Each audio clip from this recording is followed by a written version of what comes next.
नमस्ते प्यारे बच्चों, आशा करते हैं आप सभी सकुशल ही होंगे। अब हम कश्मीरी सेब मुंशी प्रेमचंद जी की कहानी इसको हम जानेंगे। कहानी का आशय है, इस कहानी में लोगों के साथ होने वाले धोखेबाजी पर प्रकाश डाला गया है और खरीदारी करते समय सावधानी बरतने की आवश्यकता पर जोर दिया गया है। ठीक है प्यारे बच्चों, हम हैं डॉक्टर वसुधा कामत कर्नाटका से। तो चलिए बच्चों, हम कहानी की ओर चलते हैं। लेखक कह रहे हैं, कल शाम को चौक में 2-4 जरूरी चीजें खरीदने वे गए थे। पंजाबी मेवा फरोश की दुकानें रास्ते ही में पड़ती हैं। एक दुकान पर बहुत अच्छे रंगदार गुलाबी सेब सजे हुए नजर आए। जी ललचा उठा। आजकल शिक्षित समाज में विटामिन और प्रोटीन के शब्दों में विचार करने की प्रवृत्ति हो गई है। टमाटो को पहले कोई भी न पूछता था, अब टमाटो भोजन का आवश्यक अंग बन गया है। गाजर भी पहले गरीबों के पेट भरने की चीज थी, अमीर लोग तो उसका हलवा ही खाते थे।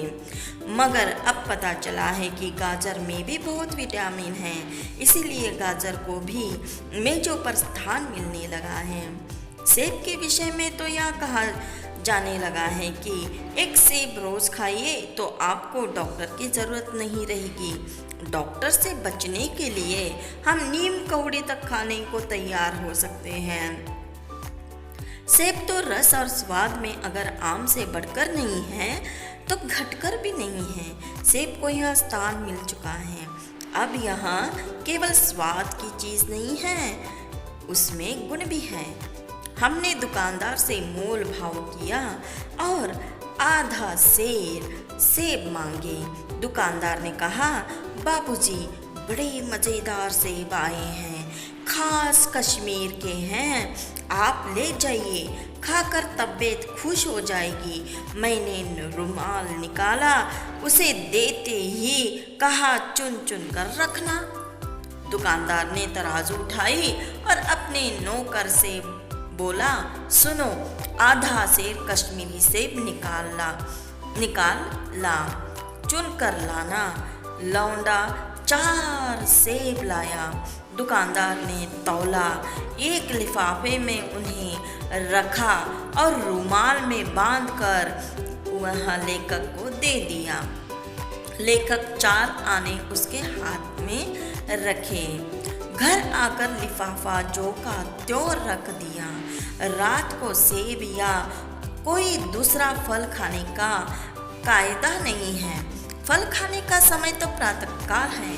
आज सुबह मुंह हाथ धोकर जो नाश्ता करने के लिए एक सेब निकाला तो सड़ा हुआ था। 1 रुपए के आकार का छिलका गल गया था। समझा रात को दुकानदार ने देखा न होगा। दूसरा निकाला, मगर यहाँ आधा सड़ा हुआ था।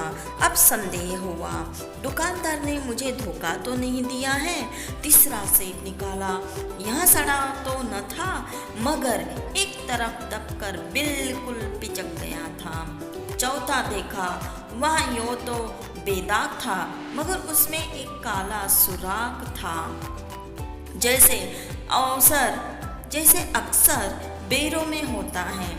कांटा तो भीतर वैसे ही धब्बे जैसे बेर में होता है। एक सेब भी खाने लायक नहीं।